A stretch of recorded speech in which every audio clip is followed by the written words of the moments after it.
A ver, estamos aquí, ustedes están viendo, este mapita nos muestra la cuenca del río Lurín, que es importante entender que es una cuenca, es el territorio que cada río tiene, ¿de acuerdo?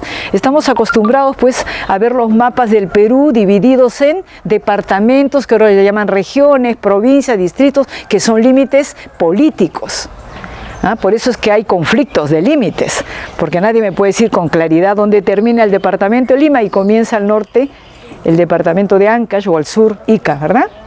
Porque se ponen hitos que se pueden mover.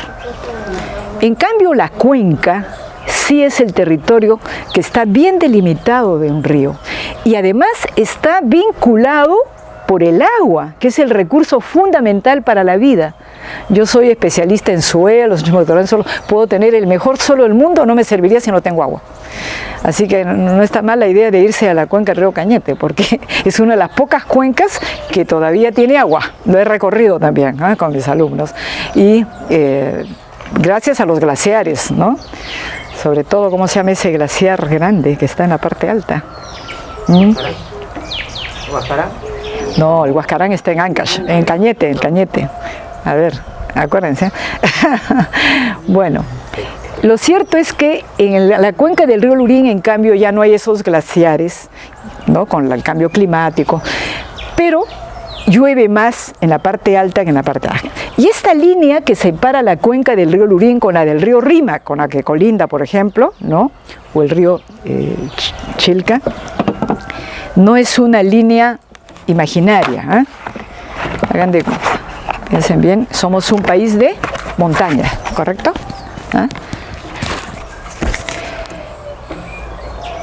Las lluvias que caen en el territorio, eso es interesante. En términos globales, el Perú está considerado como uno de los países de mayor disponibilidad de agua, pero en términos distributivos es muy irregular. Parte de las lluvias que caen en el territorio del Perú, solo el 2 o menos del 2% van hacia la vertiente occidental de los Andes y forman esas 53 cuencas o ríos con sus respectivas cuencas que desaguan en el Océano Pacífico. Menos del 2%. El 98% de las lluvias van hacia la vertiente oriental, forman también ríos, sus cuencas, ¿no? Y se juntan y forman el gran río Amazonas que va a desaguar al Océano Atlántico. Eso es importante que lo tengan en cuenta, sobre todo estos niños. Estamos en la costa, que es un desierto, prácticamente. ¿Dónde está la mayor población del Perú? ¿En la costa o en la selva? En la costa, donde hay menos agua. 70% de la población del Perú está en la costa, ¿de acuerdo? Y muchos ríos se secan. El río Lurín, justamente, ya no trae agua. Si hay agua, lamentablemente son desagües, ¿ya? Que también a veces se botan a los ríos y ese es un problema crítico que hay que tratar de resolver, ¿ya? En el caso del río, todavía Cañete aún hay, ¿no? Agua. Bueno, pero cuando llueve en la parte alta, a más de 4.000 metros, ¿no? La zona llamada de la Puna, ¿verdad? En pocos meses que coinciden con el verano, enero, febrero, marzo, es la época de lluvias, ¿de acuerdo? Y si es que parte de las lluvias se logran infiltrar, eso es bueno porque puede ir alimentando manantiales, ¿de acuerdo? Y también el agua de subsuelo. Y parte, claro, va a formar el río superficial llamado el río Lurín. Y en la parte baja, de color verde, ¿no? Es el valle fluvial del río Lurín. Todos los ríos terminan formando un valle donde depositan los sedimentos que han ido arrastrando y donde se encuentran las mejores tierras para la agricultura, pero que en muchos casos esas tierras de los valles se van perdiendo, porque ahí se instalan las ciudades. El río Rímac, por ejemplo, ya el valle del río Rímac prácticamente no existe, entonces está sembrado con cemento. El río Chillón también ha perdido. El río Lurín también está perdiendo, pero todavía es el último valle verde que estamos defendiendo, tratando de que, ojalá, me acuerdo cuando vino Ana acompañando a la congresista Rocío Silva, ¿no? Santisteban, que tenía una propuesta para el Congreso. Bueno, ahora lo está tomando otra congresista, que ojalá que el Congreso, lo que queremos es que se declare la intangibilidad de las tierras agrícolas del Valle Lurín, que es el último valle verde que le queda a Lima, pero para desarrollar una agricultura saludable. Cuando uno habla de una agricultura sana, está hablando de una agricultura ecológica, orgánica, que no utiliza esos químicos, esos agrotóxicos, ni fertilizantes y mucho menos pesticidas, que es lo que hacemos acá. ¿De acuerdo? Bueno, nosotros estamos ubicados en el distrito de Pachacama, en el Valle del Río Lurín, en un lugar llamado Casablanca. A veces creen que Casablanca es el nombre de nuestra finca. No, Casablanca es la parcelación que era la antigua hacienda Casablanca de la familia Ventín, de 250 hectáreas, que no fue afectada por la reforma agraria, porque 4 años antes de la reforma agraria ellos tuvieron la buena decisión de parcelar la hacienda y formar la parcelación Casablanca, y ellos conservan un lote, ahí todavía vive la abuelita, los Ventín, ¿no? Pero con el compromiso que no cambiara de uso, que siguiera siendo agrícola. Eso fue, a ver, ¿con qué gobierno y en qué año fue la reforma agraria? La primera reforma agraria, con Velasco en el año, fines de 69, 70. Yo recuerdo que estaba en esa época haciendo mi doctorado en Bélgica y me enteré que varios de mis compañeros de promoción, que eran hijos de hacendados, de la noche a la mañana quedaron, pues prácticamente les expropiaron, ¿no? Pero ellos, como digo, formaron la parcelación. Nosotros compramos este terreno, que es un poquito más de 1 hectárea, 10.600 metros, a un anterior propietario que había comprado a la ex hacienda, ¿no? Y como lo estaba vendiendo, se había dedicado a la crianza de cerdos, pero ya no habían cerdos, sí nos dejó unos corrales que después transformamos más adelante en granjita de cuyes. Entonces no sembraba nada, solamente tenía una casetita ahí donde vendía los cerdos, ¿no? Y ese pozo de 7 metros de profundidad, que después nosotros hemos tenido que ahondar, estamos tratando de recuperar uno antiguo también. Y nosotros construimos ese pequeño reservorito, la casita, y sobre todo sembrar aquí los árboles que ustedes ven. Todos los árboles que ustedes ven acá lo hemos plantado nosotros, ¿de acuerdo? El más antiguo era un árbol de molle que lamentablemente el año pasado, miren el troncote y los que han salido, el año pasado cayó una rama y agarró parte del tronco y lógicamente era un peligro, tuvimos que podarlo. Ese cilindro estaba sobre el árbol de molle, pero ya estamos sembrando otros al fondo. Bueno, pero también decidimos hacer una agricultura que yo ya lo practicaba desde que era estudiante, lo reforcé más cuando hice mi doctorado en Bélgica, pero lo hice cuando era docente en la agraria, ¿no? Una agricultura llamada ecológica o biológica o orgánica, ¿de acuerdo? Hay varias denominaciones, donde justamente está basada más que en recetas, no en los paquetes tecnológicos, sino en principios. Y uno de esos principios es cómo reciclar todos los residuos orgánicos que la actividad agrícola y pecuaria nos produce. ¿De acuerdo? Y eso es lo que vamos acá, les voy a mostrar y vamos a ir a ver. ¿De acuerdo? Nosotros, ahora se habla de la economía circular. La economía circular es el reciclaje. Nosotros decidimos crear cuyes, esos animalitos autóctonos del Perú, más que por su carne, que por supuesto es una carne muy saludable. Ahora hay bastante demanda con eso de la pandemia, he tenido que parar la venta de cuyes, pero lo hicimos por el guanito. El guanito, la caquita del cuy, es un excelente abono para las plantas, ¿no? Sobre todo con esto se abona las plantas que regresan en forma alimento forraje para los cuyes, el maicito chala, el pasto camerún. Pero mejor si ese guanito con todos los rastrojos, los residuos vegetales, que no lo quemamos, bueno, quemamos cuando es la pachamanca, cuando hacemos esas cenicitas, ¿no? Las leñas. Todos esos rastrojos y el guano, con eso hacemos un abono llamado compost. ¿Ustedes saben hacer compost? A ver, levanten la manito, ¿quiénes hacen compost? Ajá, muy bien. Ahora lo verán, no sé si lo harán de la misma forma, pero es como hacer sándwich, ¿verdad? Capas de rastrojo vegetal, de guano, y gracias a los microorganismos eficientes que están en el guanito del cuy, nosotros, claro, apoyamos regándolo, dándole un volteo. Todo eso se transforma al cabo de aproximadamente 3 meses en lo que está acá. Esto que parece tierra no es tierra. Es lo más parecido al humus que hay en los suelos naturales, en los bosques, ¿no? En las lomas. ¿Ya? Y tenemos tanto que lo que nos sobra sí lo podemos vender, ¿no? Aunque ahorita no hay porque han venido otros. Tenemos clientes que se nos piden inclusive por sacos porque tenemos bastante compost, más que suficiente. O sea, ese es el abono que usamos para todos nuestros cultivos. No tenemos que comprar urea ni esos otros. Al contrario, podemos vender lo que nos sobra. ¿De acuerdo? Bueno, el compost es el resultado de un proceso aeróbico que requiere aire, humedad. Cuando ya teníamos bastante compost, guano, decidimos con mi esposo construir un biodigestor que tiene 28 años, lo construimos en el año 94, no es nuevo, ¿eh? Yo manejé uno parecido en la agraria hace años con mis alumnos y como ya tenía experiencia, decidimos construir uno acá, modelo chino, de 10 metros cúbicos de capacidad, que en condiciones anaeróbicas, sin aire, ahí sí se va a producir biogás. Acá no debe producirse biogás, porque estaría contaminando. Cuyo componente energético es el gas metano. ¿Se acuerdan la fórmula de metano? A ver, fórmula del metano.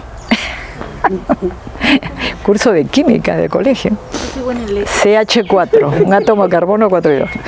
Bueno, pero sobre todo alimentado, claro, con una, eso lo voy a explicar en el lugar, por una carga de precompost, luego cargas semanales de guano, agua, etcétera, bioabonos, y en particular este líquido llamado biol, bioabono líquido, que es un excelente abono foliar y un activador del crecimiento y de la floración, porque además de tener nutrientes, nitrógeno, fósforo, potasio, etcétera, en forma soluble, disponible, claro, no en gran cantidad, y justamente acá José va a hacer su tesis, estábamos conversando, ¿no? Aplicando biol, hemos patrocinado muchos trabajos de tesis, el biol, ¿no?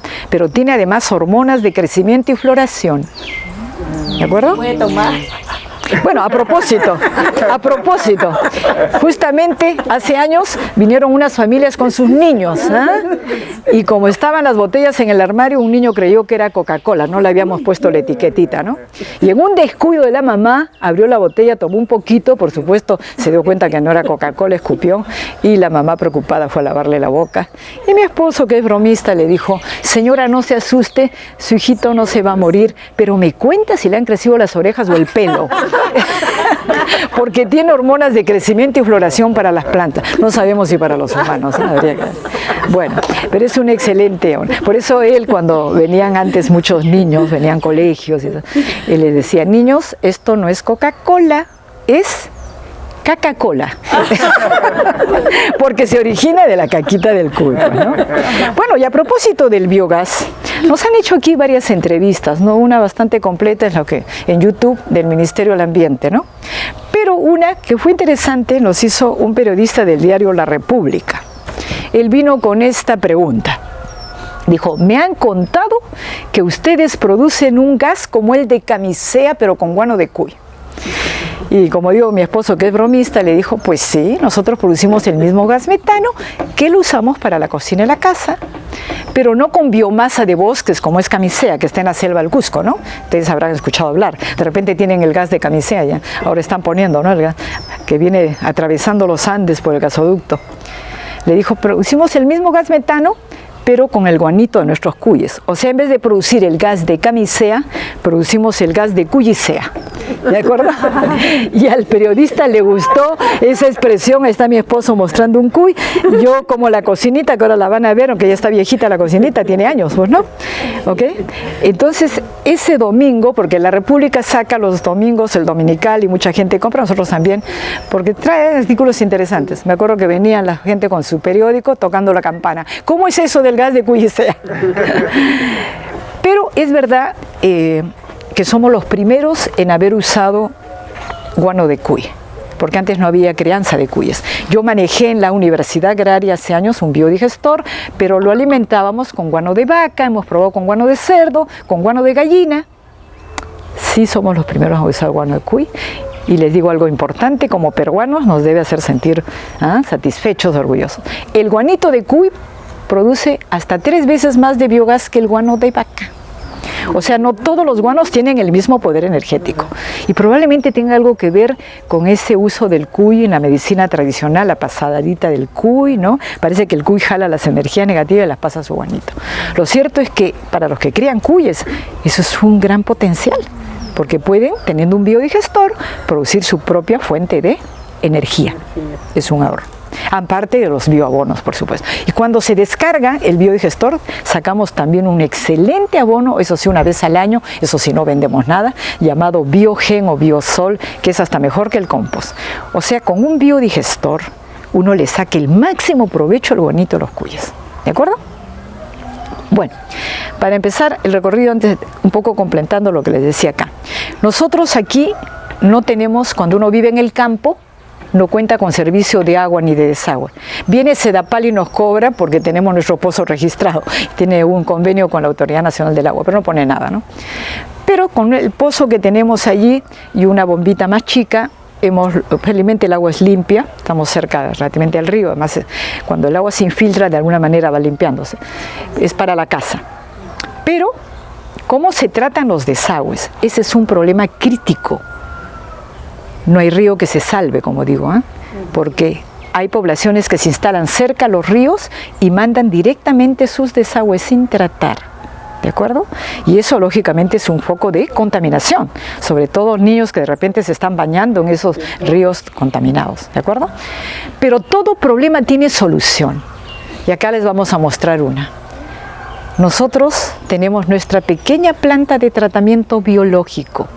No usamos cloro como Sedapal, sino con plantas. Todas las plantas requieren agua, pero a su vez todas las plantas, claro, unas más que otras, liberan por sus raíces ácidos orgánicos que van eliminando, limpiando esas aguas de los patógenos. Y lo que hacen ellas, y esa tecnología, lo que hace es imitar el comportamiento de un ecosistema natural, como son los pantanos o humedales, como los pantanos de Villa, por ejemplo. ¿De acuerdo? Solo que como ya en este caso no es un pantano natural, lo hemos construido nosotros, se llama humedal artificial. Y se los voy a mostrar cómo logramos tratar, descontaminar las aguas servidas de la casa, y esas aguas limpias sí se pueden ya reusar para regar. ¿De acuerdo? Bueno, no quiero alargarme más. Vamos entonces a ver, empezaremos viendo les explicaré el humedal, los cuyes. Eso sí, les pido sobre todo a los niñitos, aunque también hay grandecitos que se portan como niñitos. Cuando entren a ver a los cuyes, no me los vayan a asustar. Se mira con las manos y se agarra con los ojos, porque a veces cuando tenemos muchos niños no falta que ellos se pueden hacer daño. Vengan, por favor. Bueno, para los que, y algunos ya han ido al bañito, pero no, acá hay 2 baños para mujeres. Bueno, acá, verdad que me olvidé decirles que nos llenen más botellitas. Lo que pasa es que ayer pues ha venido también un otro grupo, y antes de ayer más se han llevado, ¿no? Vendemos lo que nos sobra, botellas a 2 soles el litro, que no es caro. Aquí hemos puesto esto para evitar que cuando sale el tractor, qué sé yo, levante un poco el polvo, ¿no?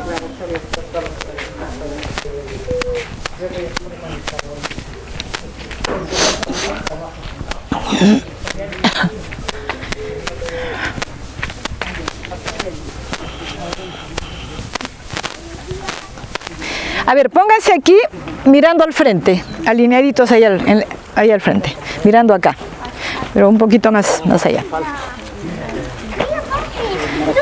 Bueno, aquí debajo está el pozo séptico de la casa, que ya lo encontramos construido. Cuando nosotros compramos este terreno, el señor que nos vendió el terreno criaba cerdos, ¿verdad? Y él construyó un pozo séptico, y de los corrales de los cerdos, a través de tubería, ahí se acumulaba la excreta de los cerdos. Cuando se llenaba, contrataba a una empresa para que viniera con su manguera, ¿no? Lo absorbía y lo llevaba a depositar a algún lugar. Pero la orina de los cerdos salía por una tubería a una cámara de sedimentación, ¿no? Y de ahí estuvo enterrado. Y ya se imaginan pues que esa orina de los cerdos se infiltraba en el suelo, contaminaba el suelo y podía contaminar el agua de subsuelo. Como los cuyes no requieren eso, lo que hicimos fue conectar el desagüe de la casa al pozo séptico. Pero las aguas servidas de la casa también contaminan. Lo que hemos hecho es justamente, vengan por acá,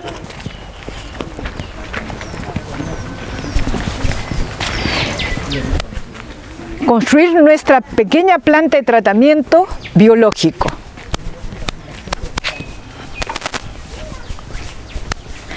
A ver, hagan como una media lunita, por favor, como un semicírculo mirando acá al frente, Una media luna está por acá. Más allá, por favor. Hagamos como un semicírculo mirando acá, para explicarles. A ver, ¿ya están todos? Bueno, claro que tú lo debes conocer al profesor Laurens Kipuzko, quizás, ¿no? Él es ingeniero agrícola también, pero trabaja ahora en la Facultad de Ingeniería Ambiental, ¿no? En la carrera de Ingeniería Ambiental. Bueno, él nos asesoró, ¿no? Es un especialista en lo que es tratamiento de aguas servidas. Nos dio las dimensiones para cavar una poza de más o menos 30 metros cúbicos de capacidad, 3 metros por 5 y 2 metros de profundidad. Esa tierra se retiró y la impermeabilizamos no con cemento, lo podíamos haber hecho con cemento, pero queríamos ver cómo funcionaba, con una geomembrana que reemplaza el cemento. Y hasta 1 metro se ha rellenado con arena gruesa y se plantó pequeñitas, estas plantas, ¿cómo se llaman? Papiro, que son parientes de las totoras, que se encuentran en los pantanos o humedales naturales. Ya tienen varios cortes, por ejemplo, allá al fondo ven ese montículo, ¿no? Eso también va para el compost después, también hemos usado para un poquito como mulch, para evitar que llene. ¿Y por qué han crecido las plantas? Porque ellas reciben las aguas servidas de la casa, llegan, que se infiltran, fluyen, las plantas toman parte del agua y los nutrientes que traen, pero a su vez las raíces de estas plantas liberan, como todas plantas, pero en particular estas parece que funcionan mejor, ácidos orgánicos que nos van limpiando las aguas de los patógenos. Y el agua que ellas han limpiado no se queda estancadita ahí porque traería pues mosquitos, zancuditos, ¿no? Esa agua la recogemos aquí debajo, hay un tanque de 1 metro cúbico de capacidad que recibe esas aguas que han sido limpiadas y que está conectado automáticamente a una electrobombita que está acá. Cuando comienza a funcionar la electrobombita, ¿no? Entonces el agua justamente viene por una tubería, donde ven esos ladrillos, bueno, vamos a acercar, hay un codo, una manguera enterradita y podemos usar el agua para regar pastos que están al fondo, el pasto camerún que comen los cuyes. Claro, como un complemento al riego, ¿no es cierto? Pero miren cómo entra el agua y cómo sale, porque eso lo hacemos también de tiempo en tiempo. Así entra el agua del pozo séptico a esta poza llamada humedal artificial. Miren por el color, se darán cuenta que está cochinita. Y la hemos analizado justamente en el laboratorio de la profesora Doris Zúñiga, que maneja un laboratorio de microbiología, y la concentración de coliformes fecales totales está por encima de lo que permite la ley de aguas para ser usada como agua de riego, no agua potable, ¿de acuerdo? Pero miren cómo sale. Con una muy ligera turbidez, muchísimo más limpia. Esta, comparando los datos del análisis, tiene 141 veces menos de esos valores. Esta sí cumple con los requisitos para usarla para riego. Entonces, ¿por qué no difundir estas tecnologías? Que finalmente no son lo más caro, lo que nos costó fue pues la geomembrana, ¿no? ¿De acuerdo? Pero ahora los gobiernos locales tienen recursos. En vez de estar gastando en obras de cemento, en monumentos guachafos, ¿no? ¿Por qué no difunden más? Y eso es lo que estamos tratando. Yo formo parte del grupo técnico de recursos hídricos de la cuenca del Río Lurín, por eso en la mañanita me tuve que ir a ver esa obra que van a empezar a hacer, ¿no? Y uno de los problemas que justamente nos preocupa es la calidad del agua. No solamente es cantidad, sino que el agua sea limpia, porque pues con esa agua, si se está regando, por ejemplo, plantas de tallo corto, también se está contaminando, ¿de acuerdo? ¿Está claro? Entonces espero que ustedes en Concón hagan también su humedal, que no es complicado, ¿de acuerdo? Bien, entonces vamos a entrar rapidito a ver a los cuyes. Todo esto antes era corrales de cerdos y una parte lo hemos transformado en granjita de cuyes.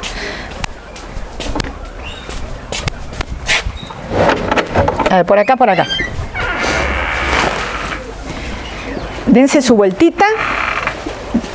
Vayan por el corredor, observen por el corredor, observen el tamaño, el pelaje y después dan la vuelta por el otro corredor, ¿ya? Avancen, avancen, avancen, hijita. Avancen, avancen. Aquí están los cuyes destetados de la otra granja. En la otra, sigan de frente. Vayan de frente por el corredor y regresan por el otro corredor. Después yo les voy a explicar, ¿ya? Observen el tamaño, el pelaje, los colores. Después yo les explico y me pueden hacer las preguntas que gusten. Pasen, pasen. De repente la señora cría cuycitos. Ya, qué bueno. Vayan de frente, por favor. Gracias. Acá, paraditos, hasta ahí. Ya. Júntense ustedes para explicarles. Ya, hasta ahí. Ya.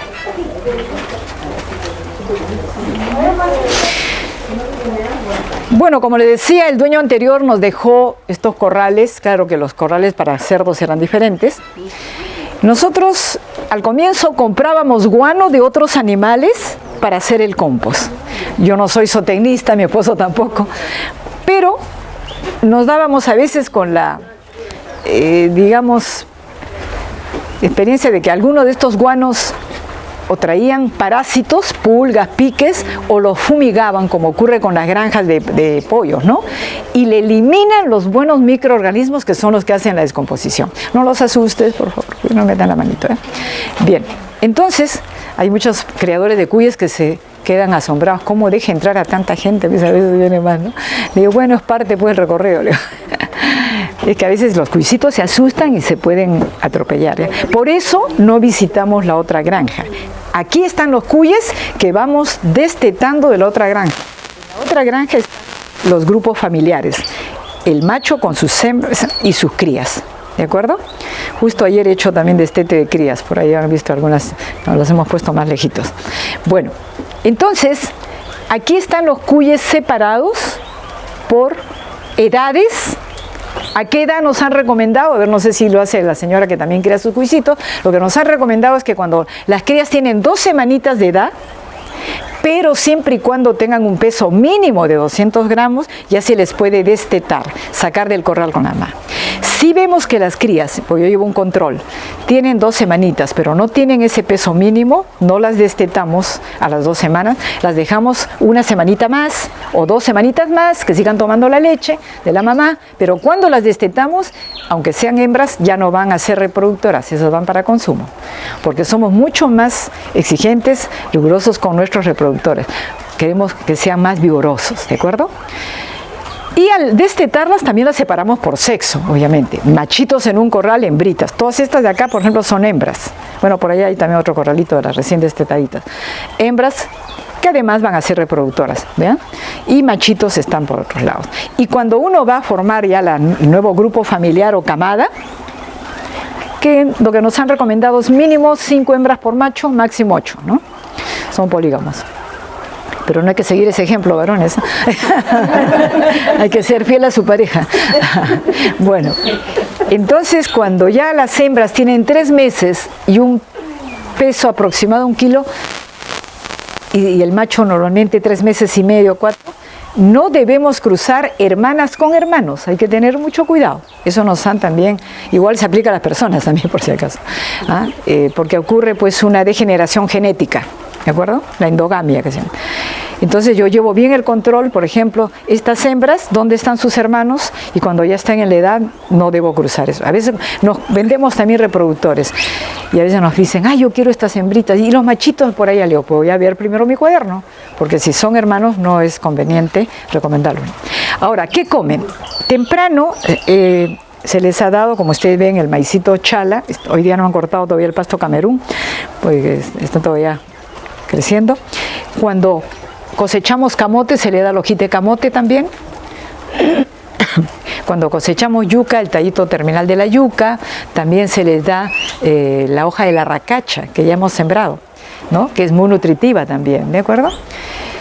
El pasto Camerún. Si compramos, bueno, esta chala la estamos trayendo, es verdad que necesitábamos más área para poder alimentar a los cuyes. Y acá rotamos los cultivos, eso es parte de la agricultura ecológica, sobre todo para evitar las plagas. Rotamos, por eso la parte agrícola está dividida en 10 parcelitas y cada una tiene su rotación de cultivo. Entonces nos faltaba espacio, ¿no? Para eso, y hemos tenido que alquilar hace 18 años media hectárea de un amigo agrónomo que tiene 2 hectáreas, que fue profesor en La Molina también, el doctor Cisneros. Y ahí estamos justamente sembrando también el maicito chala, el camotito, etc. Sí compramos lo que esté en los baldes, pero eso que esté en los baldes no es alimento concentrado.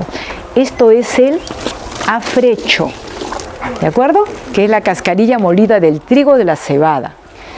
¿Por qué no le damos concentrado? Salvo que uno mismo prepare su concentrado. Es verdad que cuando se le da el concentrado los cuyes agarran el peso más rápido, a los 2 meses ya los que dan concentrado están vendiendo, pero el gusto de la carne cambia y el guano también tiene un olor más fuerte. Acá no se siente, ¿no? Mucho sí. Bueno, eso lo aprecian las personas que saben de carne de cuy. Acá nos visitó nada menos que el famoso Gastón Acurio, hará unos 15 años, 16 años. Él decidió hacer un documental sobre los cuyes, porque se informó que la carne de cuy es muy nutritiva y saludable. Y él dijo, hay que promover el consumo de carne de cuy, sobre todo con los chicos limeños que solo comen pollito, ¿no? Entonces nos llamó, dijo, me han recomendado que los visite. Y lo que más le llamó la atención a Gastón fue justamente, dijo, en otras granjas que he visitado no he visto que le dan estas plantas, he visto que ni el afrecho, he visto que le ponen unos granulados secos y aparte agua. El agua está acá en las plantitas verdes.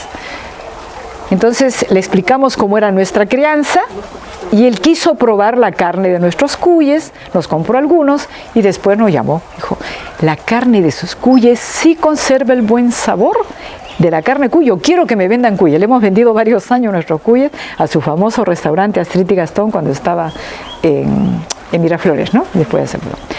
Y hay que reconocer que gracias a la labor de Gastón Acurio de promover la comida, ahora sí se encuentran los cuyes como un plato gourmet en los buenos restaurantes, ¿no? Bueno, imagino que todos ustedes comen carne cuy, ¿no? Claro, nosotros también, sobre todo los días viernes. Los viernes es que yo hago delivery un poco, sobre todo tengo clientes que ya me piden por razones de salud, porque se ha encontrado que la carne de cuy, ¿no? También tiene propiedades anticancerígenas, eso es interesante. Justamente uno de los clientes, su esposa tiene un cáncer y está mejorando mucho con eso, ¿no? La carne de cuy. Y por supuesto nosotros también lo consumimos. Pero la razón principal para crear cuyes fue el guano. ¿Cuánto de guano nos dan los cuyes? Eso también hay que determinarlo, de acuerdo a la población. Tenemos una población que tratamos que no baje de 500 y tampoco pase de 1000, porque necesitaríamos más terreno. Cuando llegamos a 1000 cuyes, medimos que nos daban cerca de 3 toneladas mensuales de guano. O sea, si siempre tuviera 1000 cuyes, a ver, ¿cuánto al año? Si cada mes me da 3, 36. Claro, no siempre tenemos 1000 cuyes, ¿no? Fluctúa. Pero aún así tenemos mucho más de 10 toneladas. Para la parte agrícola, con tener máximo 10 toneladas, 8 o 10, ¿no? Es suficiente. Entonces, por eso es que el excedente de guano no lo vendemos como guano, pues lo estaríamos vendiendo a cualquier precio, pero sí transformado en compost o transformado en biol, dándole un valor agregado al guanito de nuestros cuyes, ¿de acuerdo? ¿Está claro? ¿Alguna pregunta sobre los cuyes? ¿Usted, señora, que cría cuyes, los cría igual? No sé. ¿O los cría en jaulita? Diferente criamos porque, le damos más pastos como cola de caballo, acorma, todas esas plantas. Ah, está bonita. Pero no le damos afrecho y alfa y chala también, pero más seco. Ya. Como más seco. Entonces, sí criamos sin afrecho. Más que todo lo que es de campo, que es está bien. Hierbas naturales como acorma, como llantén, todo eso. Ah, llantén también, no sabía. Bueno, nosotros sí empleamos hierbas, pero como medicinales. Por ejemplo, si se hacen alguna heridita, le sale honguitos, qué sé yo, tenemos esta florcita del mastuerzo, que tiene poder antifungoso. Eso se le pasa y se le mejora. Acá, entre los estudiantes que recibíamos, también vienen chicos de Cayetano Heredia, de la Molina de Sotene, pero Cayetano Heredia de veterinaria. Y a veces algún estudiante me decía, ay, mire, que acá que le ha salido, se le puede comprar tal remedio, acá no usamos el remedio. Le digo, a ver, prueba prueba, o el ajo molido también. El asunto me decía, eso no me han enseñado en la universidad. Bueno, tienes que aprender. Bueno, entonces, si no hay otra pregunta sobre los cuyes, sí. ¿Cuánta población de cuyes te abastece? Bueno, si solo fuera para cargar el biodigestor, necesitaríamos 300 cuyes. Tenemos más que eso, ¿no? ¿De acuerdo? Para el biodigestor, sí. No, en todo tenemos, pues... No, la cantidad de cuyes que tenemos tratamos de no bajar de 500. Ahorita en este momento debemos estar por 650, por ahí más o menos. Sí, hijita. Si tienen más de 1000 cuyes, ¿qué hacen? ¿Cómo? Si tienen más de 1000 cuyes, ¿qué hacen?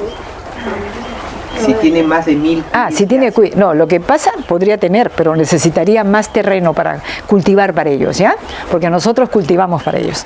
Por ejemplo, aquí en Manchay, no sé si conocen Manchay Bajo, está el señor Yamokuri. Él pues tiene 6 hectáreas, ¿no? Y aún así creo que compra también un poco de forraje. Él tiene como 40.000 cuyes, ¿no?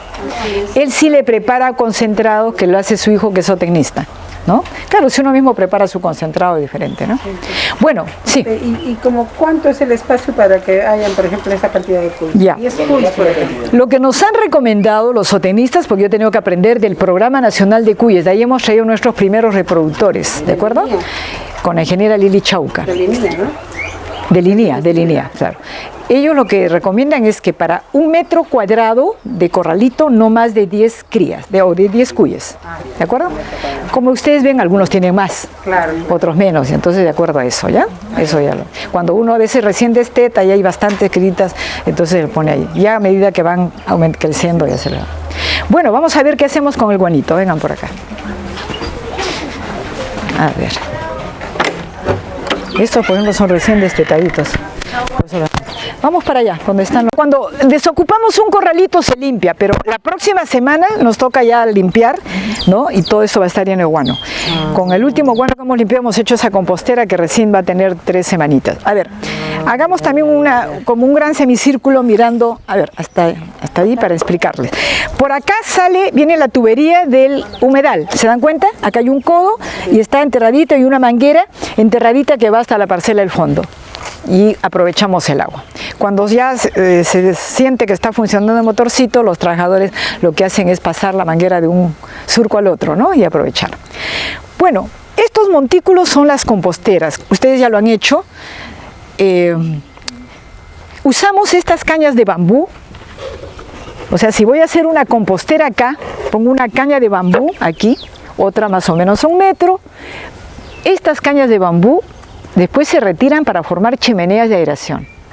Y también nos permite más o menos determinar cuál es la altura de cada capa. Por ejemplo, del rastrojo, unos 25 centímetros, sobre todo si es de chala, lo que han dejado los cuyes, todo, bueno, miren la cantidad de rastrojo, los residuos orgánicos de la casa también, todo se puede utilizar. Previamente humedecidos, picados si están muy grandes. Tenemos una picadora. 5 de guano, ¿de acuerdo?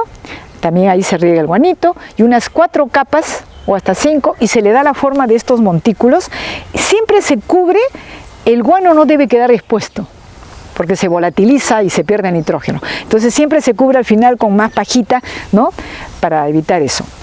Pero luego, al día siguiente que uno ha hecho la compostera, se retiran estas cañas para formar chimeneas de aireación.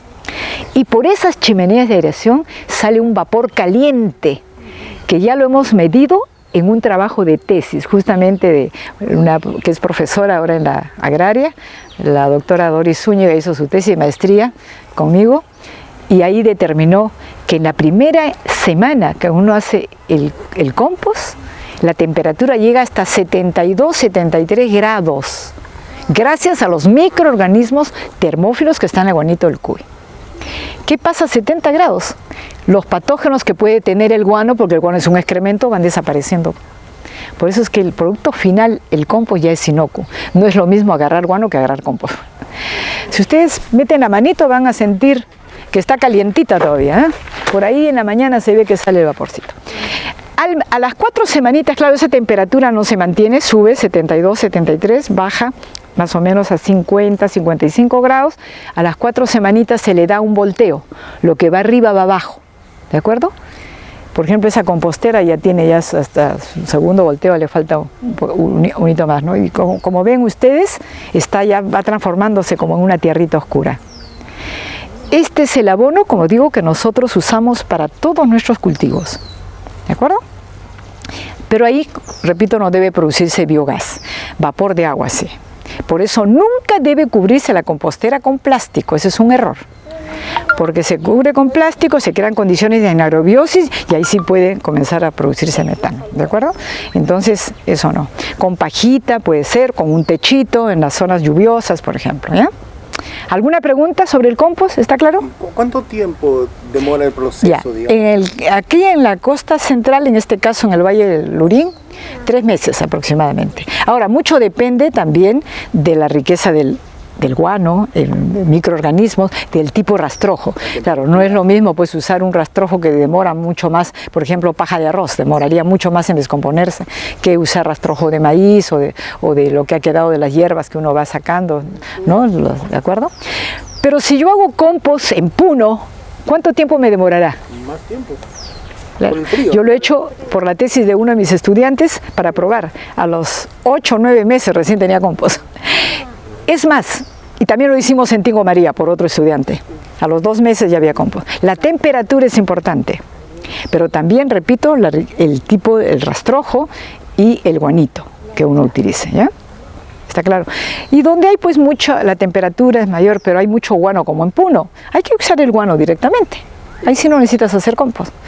Y en los lugares donde no hay guano tampoco, pero la temperatura ayuda y todo, porque no hay mucha crianza de animales, de pronto en lugares en selva, están las plantas llamadas abonos verdes, que acá también lo incluimos en la rotación, como la crotalaria que hemos cosechado hace poco. A ver, ¿cómo son esas plantas? La crotalaria, el kudzu, la mucuna, tenemos diversidad, somos un país mega diverso, pero a veces no sabemos aprovechar esa diversidad. Estas plantas son de la familia de las leguminosas, también las habas, la alfalfa, la arveja, etc. La arveja que tú vas a hacer justamente, justo él va a hacer su tesis sobre eso. Estas plantas tienen la habilidad de asociarse con bacterias que viven en suelos no contaminados y que pueden captar el nitrógeno que hay en el aire. ¿Cuánto de nitrógeno tiene el aire que uno respira? ¿El aire que uno respira es 100% oxígeno? ¿Cuánto de oxígeno tiene? 21. 20, 21. ¿Y de nitrógeno? 78% de nitrógeno. Pero ese nitrógeno está en forma molecular, N2. Y las plantas no lo pueden tomar directamente. Pero gracias a esas maravillosas bacterias de la familia del Rhizobium, Azotobacter, bueno, hay muchas.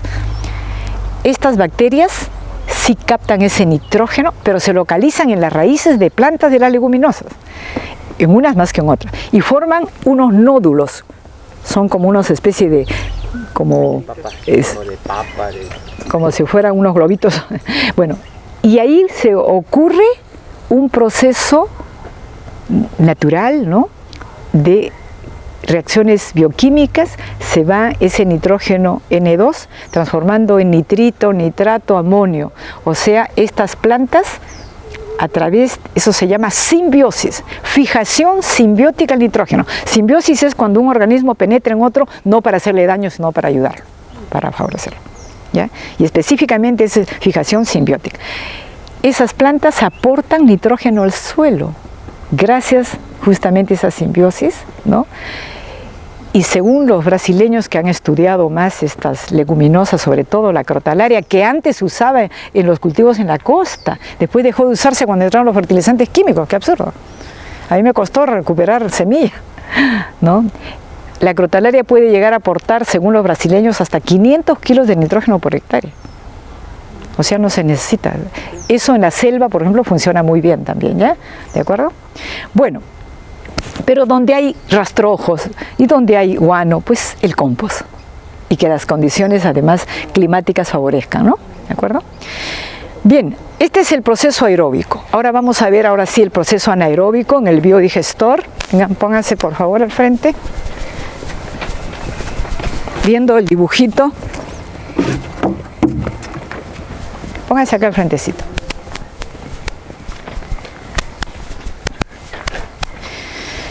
Espero nomás que me haya dejado un poco de gas la señora que está cocinando.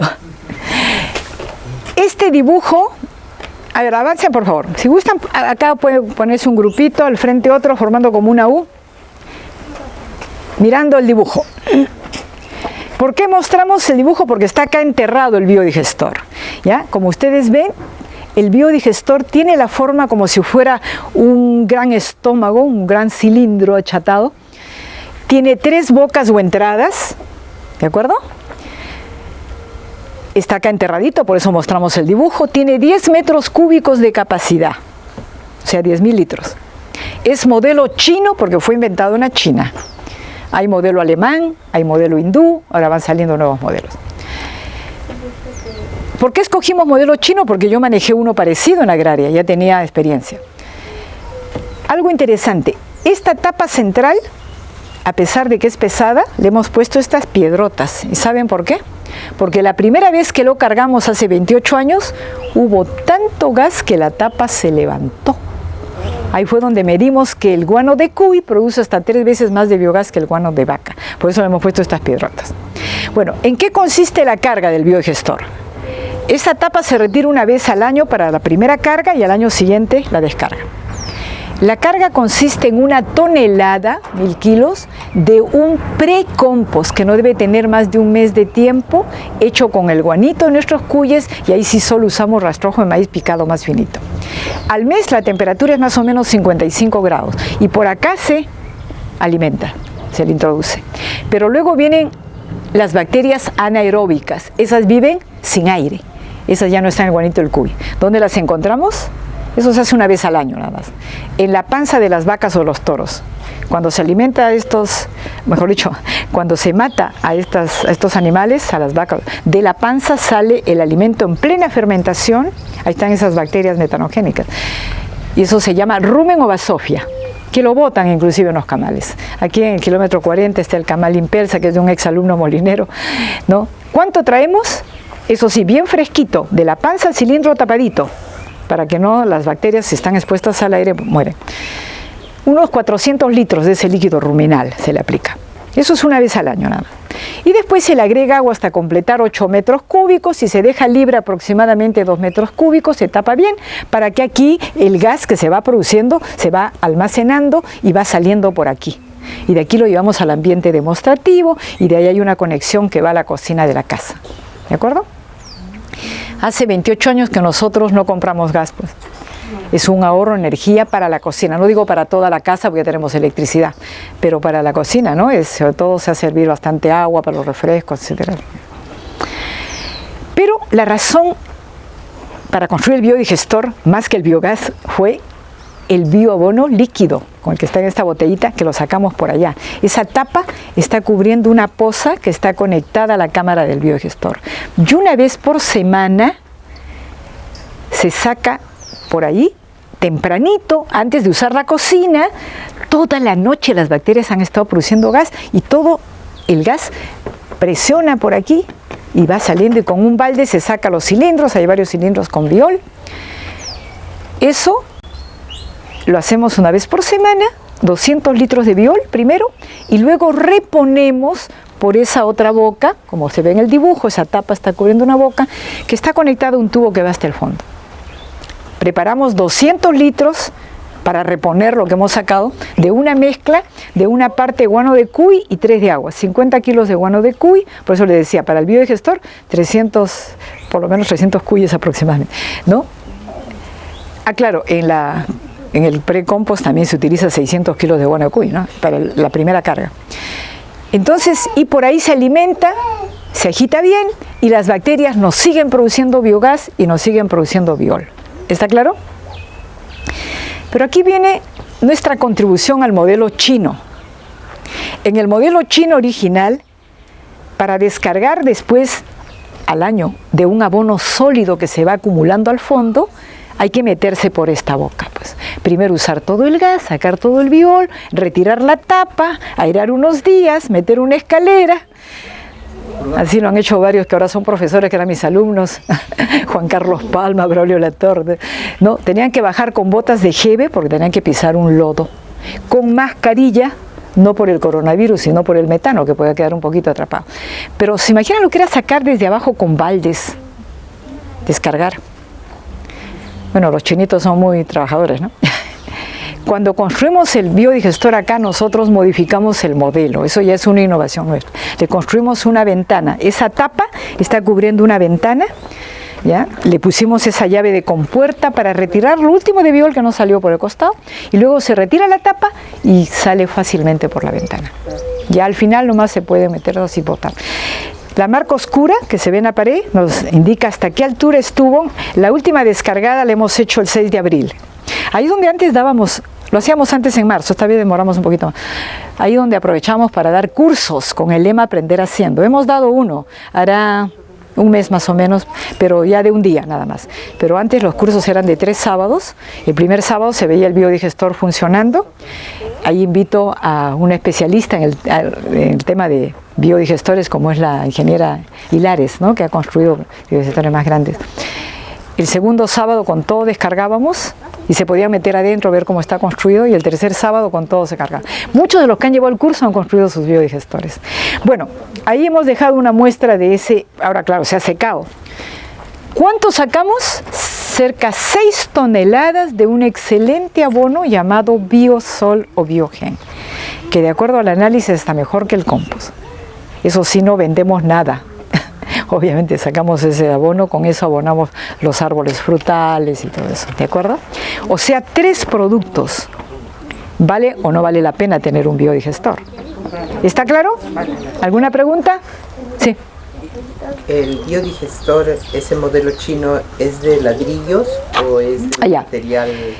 Las paredes son de unos ladrillos llamados rocochos, que acá había uno, no sé dónde me lo han metido, que son bien quemados, fuertes, impermeables, y la cúpula de concreto armado, porque el biodigestor que nos construyeron en La Molina, lamentablemente cuando yo me retiré de la docencia regular ya no lo siguieron manejando bien y está todo fisurado, ¿no? Eso sí, lo contratamos a un buen administrador.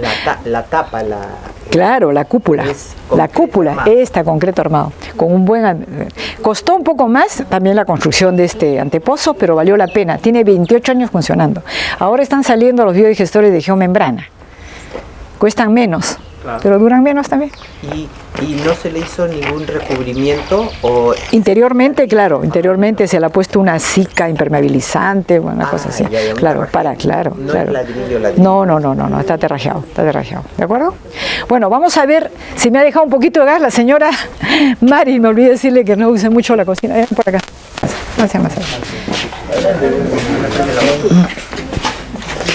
Bueno, la tubería de gas viene por acá y este tubo de vidrio que está conectado desde la base tiene agua y es nuestro manómetro artesanal, ¿ya? Nos permite medir la presión.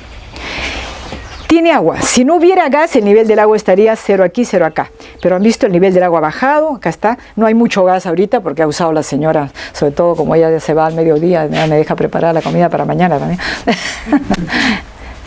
Entonces, cuando hay mucho gas, sigue presionando el gas y el agua va subiendo acá, ¿de acuerdo? Si nos olvidáramos de usar el gas, entraría por acá, saldría por este tubo, pero eso ya no ha vuelto a ocurrir. Cuando tenemos mucho gas que no necesitamos usar, vamos llenando estas cámaras, son nuestros balones de gas, cámaras de llanta de camión, esa de tractor, de segunda mano, no es peligroso porque simplemente no está con la presión como los balones que algunos de repente tienen en su casa, ¿no? Esos de metal, con así un chispazo vuela, ¿no?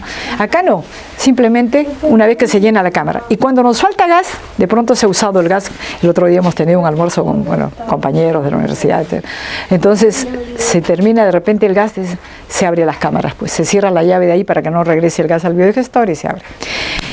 Esta es la cocinita demostrativa, se acordarán que les vieron en el reportaje, ya está viejita, ¿no? Ya también tenemos que cambiar.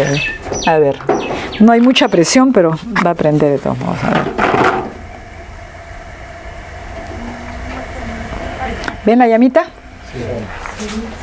Se ve la llamita azul, o sea, fuego para la cocina. También se puede transformar el gas en luz con estas lamparitas de petróleo, Petromax, que usan unas camisetitas. Lo único nomás que no hay mucha presión ahorita, unas camisetitas que a medida que se van prendiendo, van a medida que se van prendiendo, van dando luz, ¿no?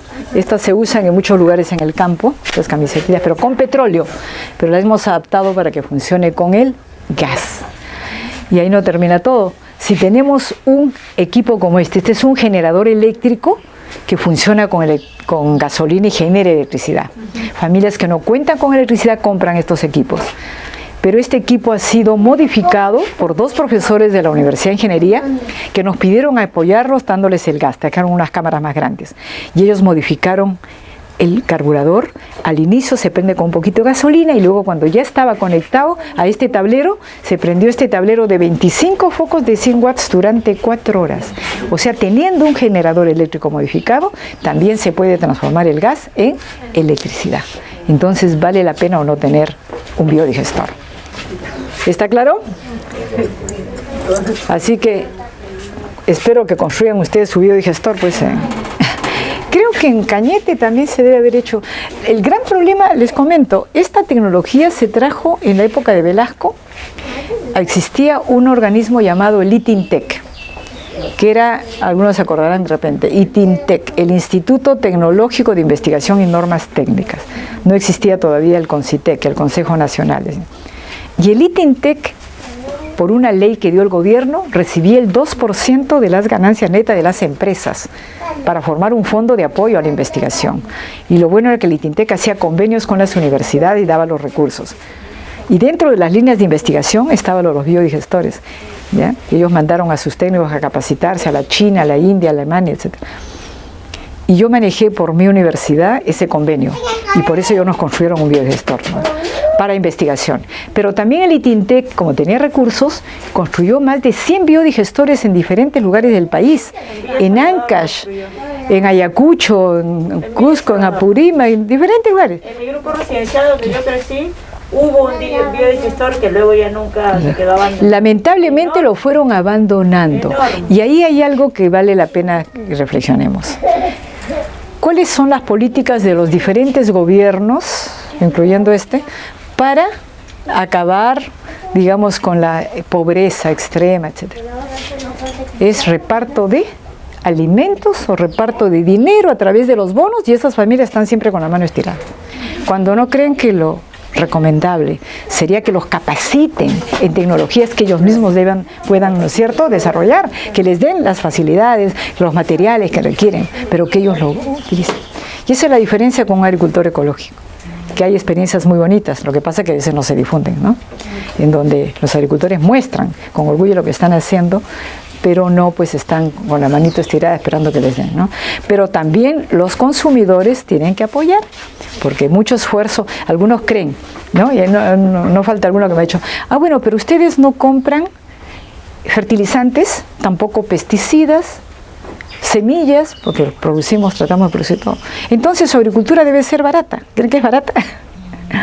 Lo que pasa es que damos trabajo a la gente, es la agricultura que da empleo, pero eso es bueno, porque eso evitaría la migración que cada vez más creciente del campo a la ciudad.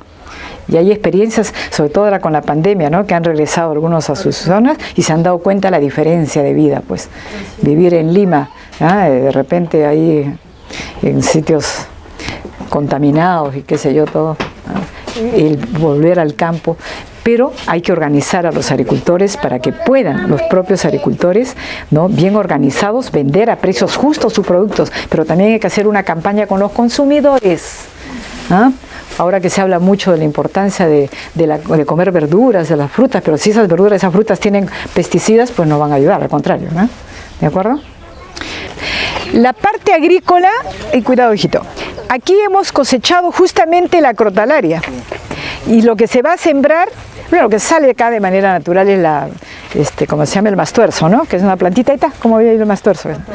Bueno, no, aquí ya se ha cosechado la crotalaria, ¿ya? Que es la planta que usamos y que es más de verano, para semillas se dejó. ¿Y qué vamos a sembrar acá? Que ya la tenemos, las semillitas, está brotando. Papa.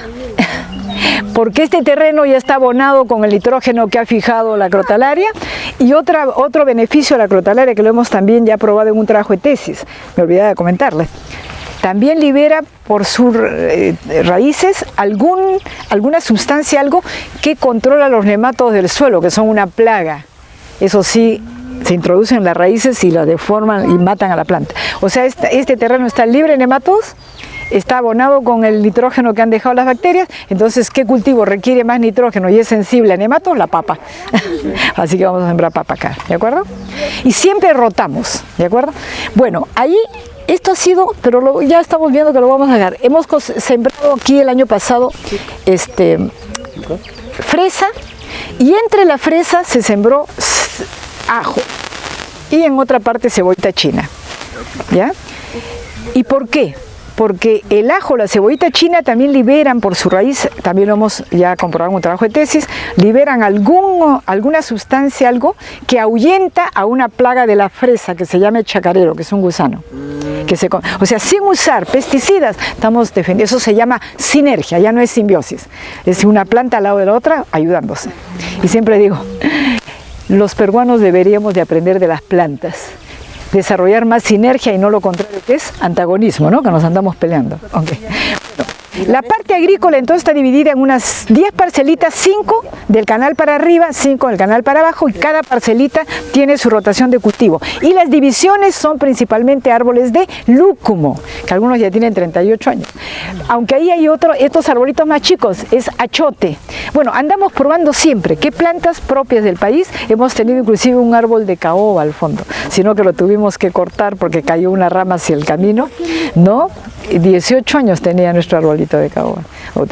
Bueno, pero acá les voy a mostrar otro. Vengan por acá entonces. A ver, venga por acá. Eso es maracuyá, que tenemos que recoger.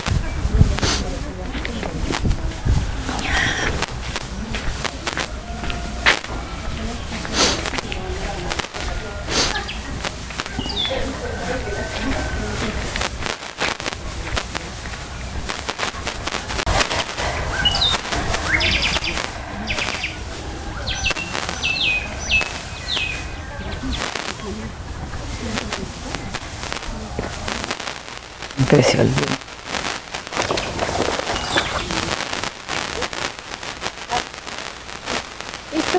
Lo que pasa es que teníamos una perrita que me la envenenaron, pero la perrita era también traviesa, nos hacía. Es una geomembrana, es para evitar que se pierda el agua, ¿no? Y regamos con unos tubos como están allá, ¿no? Llamados sifones, que es un riego por gravedad, pero mucho más controlado. Como ven acá, por ejemplo, allí tuvimos la crotalaria, ahora va a ser papa, ¿no? Aquí hay un poco de alcachofa, acá también se va a sembrar acá hortalizas, ¿no? Un poquito. Y ahí, por ejemplo, esas plantitas que ustedes las ven, que ya las tenemos, aunque todavía, me dicen ellos, todavía está dando, pero ya hemos cosechado los sépalos, se llama la flor de Jamaica. Ya tenemos, por si acaso, la flor de Jamaica tenemos en venta, si gustan. Los sépalos es bueno. ¿Ah? La flor es oriunda de... No, ese es de América Central, pero se ha adaptado bien. Y hay personas que nos piden, porque el mate que se hace a partir de la flor de Jamaica es buena para las personas nerviosas, que sufren de insomnio, etcétera, ¿no? Y estos arbolitos, por ejemplo, estos dos árboles que dan mucho hojarasca, es el poma rosa, que es de la selva. A ver, acérquense para explicarles, pues. Hija, esa es tu tarea, ven. Bueno, estos arbolitos yo los compré, me acuerdo, hace años en San Ramón, porque también he hecho trabajos, ¿no?, de investigación con mis alumnos. Y me gustó la forma cónica, bonita, y da un fruto, de repente conocen algunos, poma rosa, que parece una perita. La cascarita es roja, ¿no? Y la pulpa es blanquita y tiene un gustito entre acidito con dulce, ¿no? Y pensé que no iba a dar, porque dije es más de selva, pero creció y le comenzamos a aplicar el biol y comenzó a dar. Y hemos cosechado, bueno, ya terminó la cosecha, hará más o menos 2 meses, ¿no? Es más de verano, ¿verdad? Pero canastas de poma rosa, ¿eh? Muy buena. Y da bastante hojarasca, se come, claro, la frutita esa se come, claro. Y debe tener buenas propiedades. Se puede, o sea, muchos árboles que son de la selva, por ejemplo este otro también, este es la sangre de grado. Este acá es la sangre de grado. ¿Este también lo plantó esto? Esto también me lo regaló, a ver, ahora le explico. La sangre de grado. A ver, acerca. Córtalo. Sí, da una savia, pues que es muy buena para como cicatrizante, ¿no? Para personas que sufren. Esta sí me la obsequió un agricultor, ¿no?, ecológico de Madre de Dios, Pedrito Casanova. Y le digo, a ver, vamos a ver si crece, pues ha crecido enorme, ¿no? Y atrás tenemos un nogal de la sierra, que ahora en invierno va botando todas sus hojas. En verano se llena y da un fruto con una nuez, ¿no? O sea, tenemos un árbol de la selva al lado de un árbol de la sierra creciendo en la costa. Teniendo agua en la costa, el clima permite que muchas plantas no se puedan, ¿de acuerdo? Y eso se llama ecotipo, cuando la planta no es oriunda del lugar. Pero ahora, tenemos muchos caracoles también, es verdad. Les comento algo, sobre todo estas plantas les gusta. Bueno, eso todavía le falta. Cuando están más grandecitos, perdón. Los caracoles es verdad que son una plaguita, ¿no? Pero si uno los sabe manejar, son un recurso más de la finca. Porque, en primer lugar, son indicadores de suelos no contaminados, ¿eh? Si uno no ve caracoles, no ve las mariquitas, el caballito de 7 colores, quiere decir que están aplicándole algún pesticida. Los caracoles se pueden consumir, ¿ya? Ustedes sabrán, se hacen los caracoles. Inclusive, cuando yo estuve en Europa, aprendí en Francia a degustar un plato de la exquisita comida francesa que se llama caracoles al vin, escargot au vin. Pero se hace un excelente jarabe para las vías respiratorias. Eso me lo dio a conocer un médico de origen chino, doctor Pung, ¿ya? Me dijo, ayuda, o sea, eso no es complicado de hacer, y ahora con la pandemia imagino que también debería hacerse, ¿no? Ahora, caracol normal, hablando, este es caracol de tierra, claro. Con ese se hace el jarabe. Sí, sí, se puede, se hace también otros platos, ¿no? En Europa los comen, ¿eh? La verdad, los españoles también los comen. Bueno, antes, claro, antes de la pandemia, cuando venían muchos colegios, no faltaban niños que yo los veía jadeando, le decía, ¿qué tienes? Asma. Entonces le daba su bolsita, le decía, te vas a coger, sobre todo hay plantas que les gusta, como el ave del paraíso, ¿no? Hay otras también que les gustan más los caracoles. Le decía, te coges unos 12 caracoles grandecitos y yo te voy a decir cómo tu mamita te lo va a preparar. Y de paso, hacía control biológico, ¿no? Bueno, hablando de plantas introducidas, esta, ya que ustedes van a ir a la cuenca del río Cañete, pues, ¿no? Esta me la ha regalado una señora de la parte alta de Yauyos, de Miraflores de Yauyos. Pequeñita y está creciendo. Es un arbolito oriundo de la parte alta andina, la queñua. Y le estoy aplicando biol y está creciendo, ¿ya? Espero que sea, por eso le he sembrado acá, rodeada de, ¿cómo se llama esta plantita? El chincho, que lo usamos cuando hacemos pachamancas para sazonar las carnes. Y también el chincho es una plantita repelente, ¿eh? Ya la hemos probado. Tiene un olorcito. Junto con el biol podemos hacer aplicaciones también de plantas como el chincho, como el molle, la hojita del molle, el mastuerzo, el neem, que es otro arbolito que tenemos, ¿no? Entonces también repele. O sea, lo importante no es matar, sino repeler algunas plagas, ¿ya? Entonces vamos a ver si nos crece el arbolito, pues, porque este arbolito es de zona de altura. Me regaló 3 plantitas y 2 le hemos plantado en las lomas de Lucmo, al frente. Ojalá que lo estén cuidando. Y una acá, yo sí le estoy echando su biol, ¿no? Está creciendo. ¿Cómo se llama ese? Queñua, que crece a 4000 metros, ¿no? Bueno, ahí tenemos de todo un poco limoneros, la macadamia. Este es un pequeño jardín botánico. ¿Saben cuántas plantas tenemos? ¿Cuál es esta? ¿Esa del fondo? No, más allá es la guanábana, que también estamos cosechando. A propósito, las hojas de la guanábana, así como las hojas de la, ¿cómo se llama esa otra planta que les dije? Ese arbolito. La que le dije para allá. ¿Como rosa? No, del arbolito que está allá. No, bueno, las hojas de la guanábana las recomiendan para los varones para prevenir o curar el cáncer de próstata. Como agua de tiempo. Sí, me lo pedía el doctor Sacha Barrio, que es un médico naturista que estuvo en la China un tiempo, en la India. Él daba sus charlas en la Bioferia de Miraflores. Y una vez me preguntó, me dijo, Carmen, ¿tienes guanábana? Sí. Le digo, entonces me pidió para uno de sus pacientes. Y después me llamó el señor agradeciendo porque le hacía bien, ¿no? Y también de la otra plantita, que me olvidó el nombre, pero que es un arbolito chico, que también de la...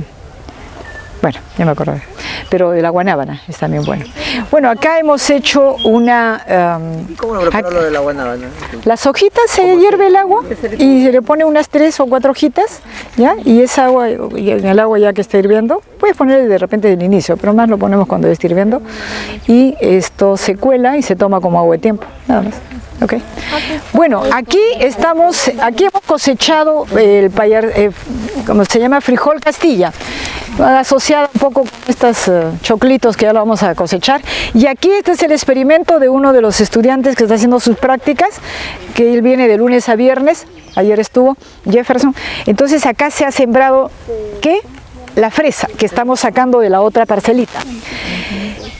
Él está haciendo un experimentito, probando diferentes dosis de biol, pero cuando ya la fresita es un poquito más grande, vamos a, en el surco, echar compost. Y lo que es el lomo va a ser el surco y se va a tapar ahí, y las fresitas van a quedar como en la parte alta del lomito, y ahí se le va a ponerle el dientecito de ajo entre las plantitas. Y se le va a cubrir la parte de ahí con una planta, el vetiver que tenemos al fondo, que es como un mulch, ¿no? Para que cuando el fruto crece, la fresa esté en contacto con la hojita y no con el suelo húmedo. Un poco como hacemos en el huerto también, ¿no? ¿De acuerdo? ¿Cosecha o ya lo ha hecho ya? No, esta recién se ha plantado. Esta recién. Los hijuelos le hemos traído de la otra parcela, que ya fue también, que ya la vamos a retirar, ¿no?